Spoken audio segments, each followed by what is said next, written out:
Okay, so how do you add the white in? I guess we have to use the green and the white together to really portray what's going on in the pond.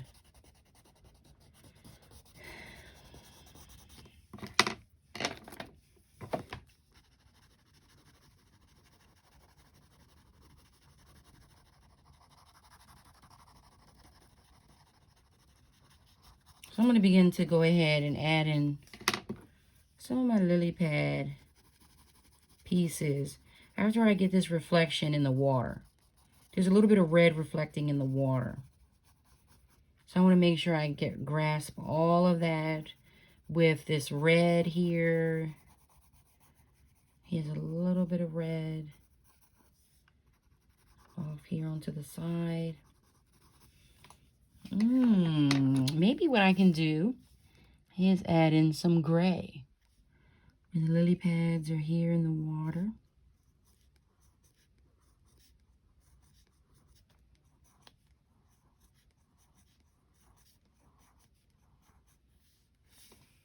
And a soft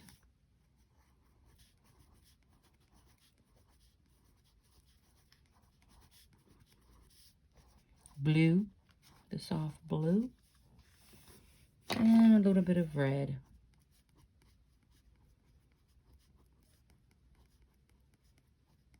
Where the lily pads are beginning to sprout off into the water with their white leaves. And let's get our green around the lily pads. So here's where I was talking about not using, just leaving the page white. So I'm not leaving it white. I'm adding the green water or the green moss around the lily pads. So there's pieces that are white of the lily pads.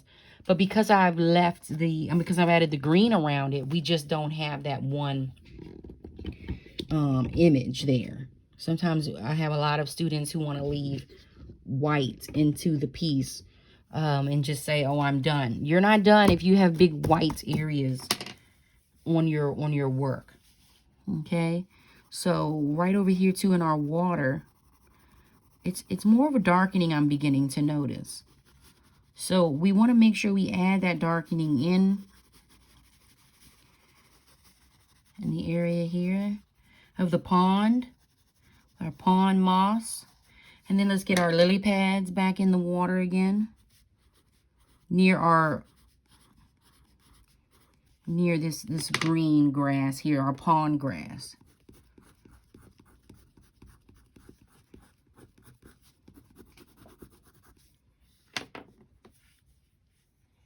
The lily pads are like a blue-gray. And they come all the way out into the water.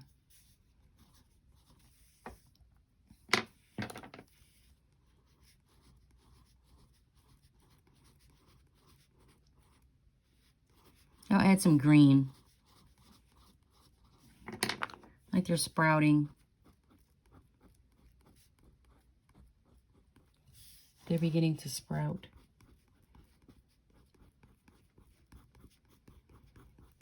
There we go. So if you want to take the flat part of the crayon again, and then just go ahead and over gently the lily pads, where you're blending your colors, not hard coloring, but you're merging the colors right over the grass. It's really, really helpful to get your impressionist look going that you're trying to convey. Here's some red sproutings over in here. There we have that there. And I'm beginning to notice back up over here too, there's some red sprouting things over in this area here. Back up inside of our bridge. We're going to add that in. Where this is kind of a darker colored foresty area back here. Almost like some dying leaves. So we can go ahead and add that in. Because we did have it as it was brown before. But we can really go ahead and add in that dark red and brown together. It even gives the bridge depth. And if you have black, you can take it over to the edge of the railing also of the bridge. And that gives it depth. Where your dark meets your light colors, it really adds a change of dimension to what you're trying to create. Like over here in the corners also, you can add the depth of the railings and give you a feel of what it's like to touch the railings. So right there in the corner, see, once you add that, that really separates the piece.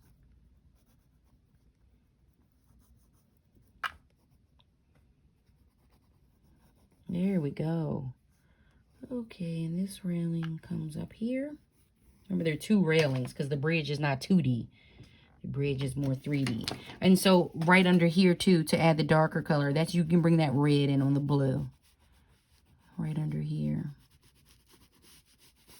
Okay. So we're almost down to the wire, where our white areas down here at the bottom need to be covered, just like we covered the top up here. So we did a really good job making sure that our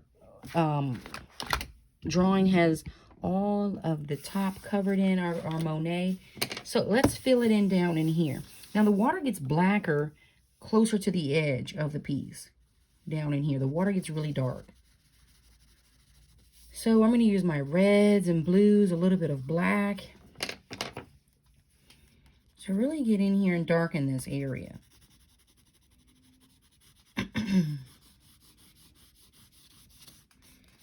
So all of this right over here is the blue.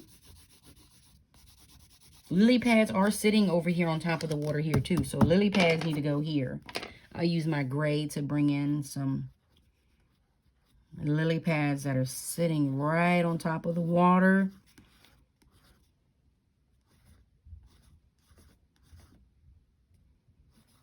And I'll add in some green, because the lily pads, you know, I don't know if you've ever seen real lily pads. They do have a solid green color to them, but that white blossom really comes through also. Okay. All right, let me get this gray shade this in here. Like I said, the water gets really dark down here.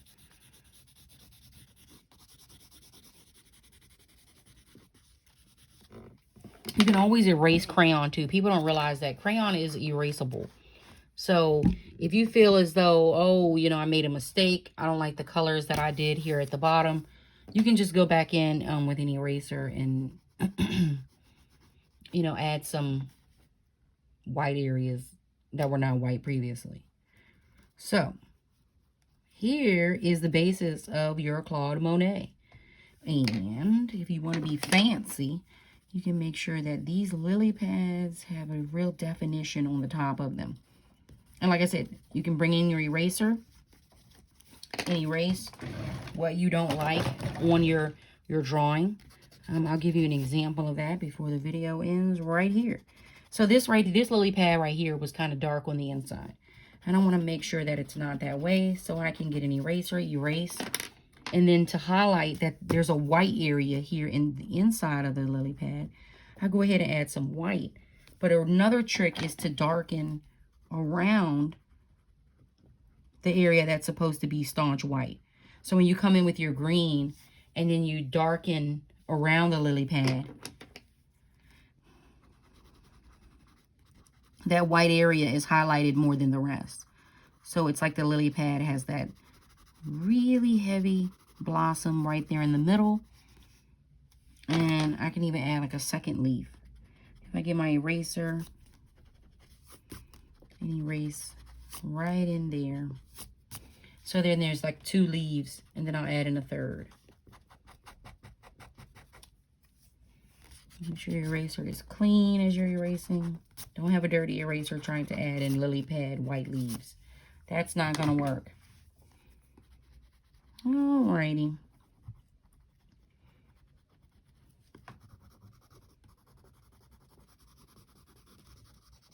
That's how you do a Claude Monet impression piece. I'm going to darken a little bit more because that lily pad over there is really different. This one here is different from the rest of them. And I can even darken my water, because as I look back, the water does have a darker color than the rest of the pieces. That pond is really muggy. So I want you to see how dark that is.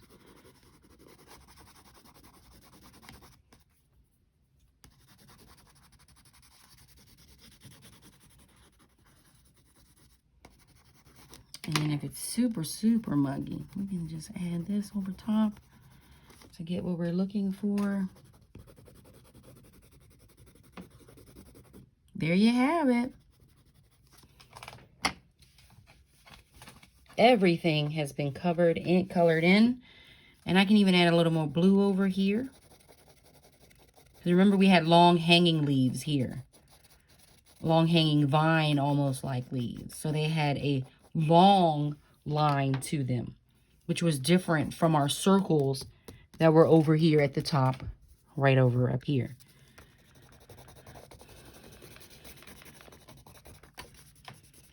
Okay, I'm going to just make this dark here. And there is the piece.